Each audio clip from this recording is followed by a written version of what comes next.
what's going on, and I like that. I like that right there. I'm gonna give you the opportunity to introduce yourself, so you can introduce yourself, and then we'll just go into the conversation, and then we'll run that back what you just told me again. Okay. All right. So you ready? Yeah, I'm ready.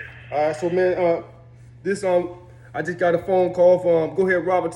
Explain to people who you are. This is a message from behind the wall, and once you guys know that the message from behind the wall to help educate you guys out here on the outside to understand that it's real life situations that if you go out here and you do something, your action can call you to be behind these walls for a long, long time. And it only take a couple of seconds to make a bad decision. I got a brother on the phone right now. He's going to tell you his story, some of the things he went through, and hope you guys learn from the message that he's going to give you guys. All right, go ahead and introduce yourself. Hello, fellas. My name is Robert Swinton, man. Robert L. Swinton. Well, the actions that we're having today, man, we think that it's small, but it end up being big. When you end up dealing with people and not knowing who you're dealing with, these will be the same people that you think are your best friends, and they're not. When everything happens, they're going to fold, and they're going to put you under something, or even put you in something that you're not even in. In 2017, I ended up going to trial.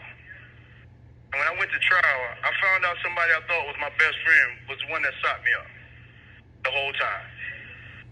I found out my lawyer was even in on the deal. So at that time, I ended up getting rid of everybody, my lawyer, all people that was around me, and I went to trial.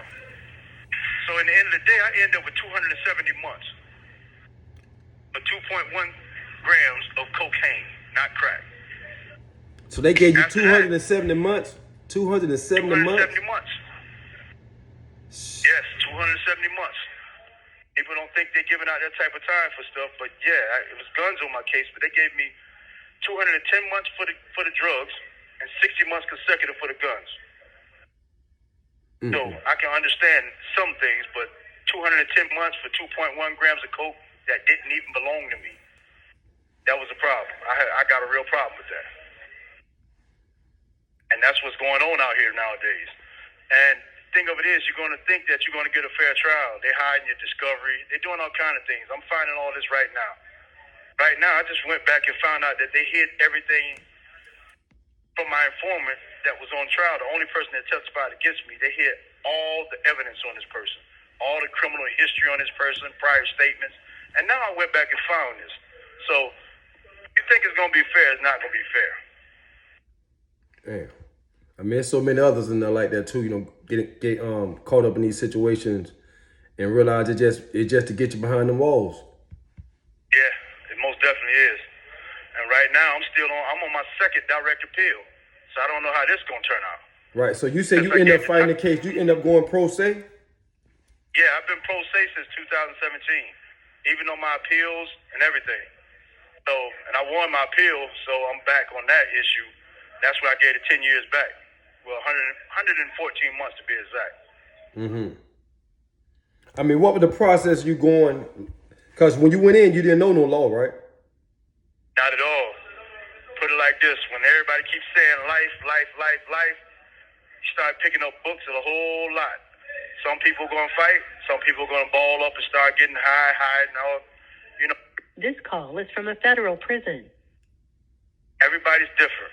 Some people are going to fight, and some people just are not going to fight. They're just going to lay down and let whatever happened to them happen.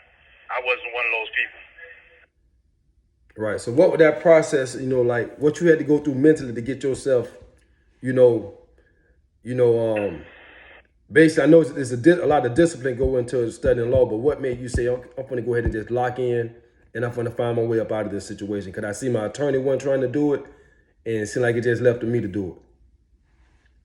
Well, what happened was I just had to literally call myself. I just pretty much did it like I'm dead. I'm dead. It's over with. But I have to preserve everything for the appeals court. So my biggest thing was I'm going to fight. I'm not going to lay down. And I'm going to already just take the initiative and the mindset that I'm dead. So as long as I fight that way, I pretty much can't miss because I'm looking at that I lost anyway. So when I won something, it kind of surprised me. Right. So you wrote your own motions and all that? Yeah, I write all my own motions, my own appeals, everything. Mm-hmm. So, say if someone was was in a situation, what advice would you give them if they trying to fight their case? What would be the first thing they need to know? Study the rules of evidence and find all your rules of discovery. Basically, all your criminal procedure rules. Those two things, the first thing you need, because everybody want to look at the case first, and that's the worst thing you can do. I wish I could take some of my time back, but I lost time there, a lot of time. Now, explain that. Go a little detail on that. Well, basically, when you just look at a case, you're looking at it from one angle. When you read the federal rules of criminal procedures and the federal rules of evidence, you know what they can also bring into court. So you have a heads up on what they can and can't do to you, and not what your lawyer is telling you. And your last situation is that now, once you know everything that's supposed to be done, you can attack the way you're supposed to attack. Right. Okay. Because a lot of people now, how old are you? 46. So, they done took the law library out of county jails and different facilities so these people don't have access to this information no more. When we was going to jail in the 90s, as soon as you go in the jailhouse, you go into the law library. These days, you're not being taught that. It's kind of they keeping it away from you. So a lot of young guys coming in, they don't know nothing about the law, and I think they're afraid to even try to learn it. Yeah, I get that a lot in here. A lot of guys I try to teach, I feel like, well, I can just leave it here with somebody who want to teach, but everybody seems to run from it. And then I'm in a spot where a lot of people are going home. I'm not in the spot where I was, where a lot of people didn't have time. The more time guys got, the more they're going to fight. When you get down to these lows and satellite lows and camps, nobody wants to fight anymore. They're just happy they see the daylight. And I'm like, you just don't know. This is the first one that set you up for the next one. Because if you ever get in any trouble again, you're out of here. You're going to wish you had learned this. Same way I'm wishing I had learned it earlier. Right. So what message you would like to tell these guys out here, man? Because I know you got a lot of wisdom and stuff from being inside now. What message you would like for these people out here on the outside to hear, man, the young cats out here who run around and don't understand what they got going on? Man, I would want these cats to understand that, man. What you think is golden and shining, it's gonna have a bad effect. And all the people you think that's your friends, the feds gonna show you who your friends really are, especially when everybody get in there. And all the guys and all the time you sit in there, don't let these police just tell you back and forth that your friend's snitching on you or you snitching on your friend, because that's the way they get one of y'all to break. If that's what you're into, man, go all the way out with it. Don't go in there and just go out and then blow your friend head off because you can't do your time. Right. A lot of guys don't understand that, man. They kill two birds with one stone. They do. Every time. And they do it so regularly, man. So now, but one thing you told me earlier was that you basically was sentenced to 270 months and you gave back some of your time by you winning part of your case. What they did wrong? Basically, they gave me a career offender charge. Because I had an old case from Florida from '94, and I also had an old case from New York in '99. So what they did is they applied the career offender on me, and this is another part they hid in my case. They wouldn't even tell me, get the documents of exactly how I was sentenced, because it wasn't a categorical match from the beginning, and I never should have been careered. So that was the part I gave 114 months back on. Right. But they knew this from the beginning, though. They already knew this. Yes, they knew it. Right now, I found out when I got back, because they fought me trying to give me the documents. The state fought me and didn't want to give me the documents. And until I put put a threat to sue them, and I had what they call standby counsel because I'm pro se, and I had him threaten them with a subpoena. That's the only way I got the documents.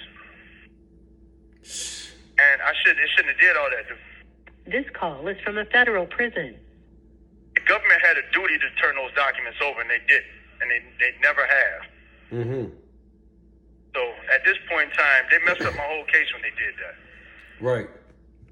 So they really are not playing fair. They cheating every chance they get.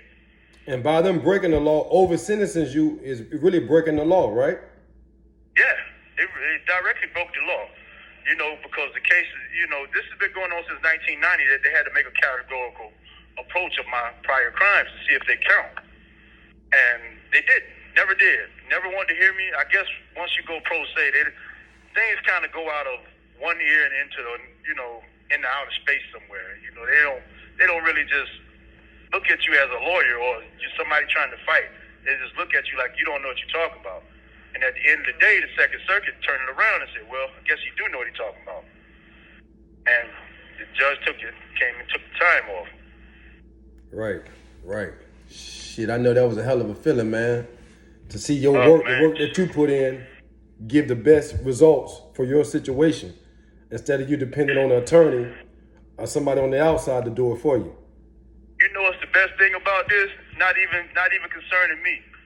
Right now in the state of New York, they can't use those old charges of career nobody with. All because of United States versus Swinton.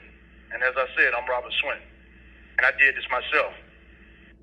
Man, that's looks like they finna kick us off, bro. We only got down to that last minute. Hey, man, go ahead and say that again, man. The reason why right now in New York, they cannot use them old cases is because Robert Swinton won his appeal. Yes. The old drug cases they can't use. They can use the old violent cases, but the old drug cases they can't use because of the term narcotic. But if they sentence you with another drug, like specifically weed or something like that, or specifically a specific like acid or something, they can get you. Gotcha, man. Hey, this history on the phone, man. Law library. All right, man. We'll link back up. Hey, bro, I'm gonna hit you as soon as I can. All right? Yes, sir. Cause look like they're cutting us off. All right, bet. Appreciate it. Anytime, bro. All right.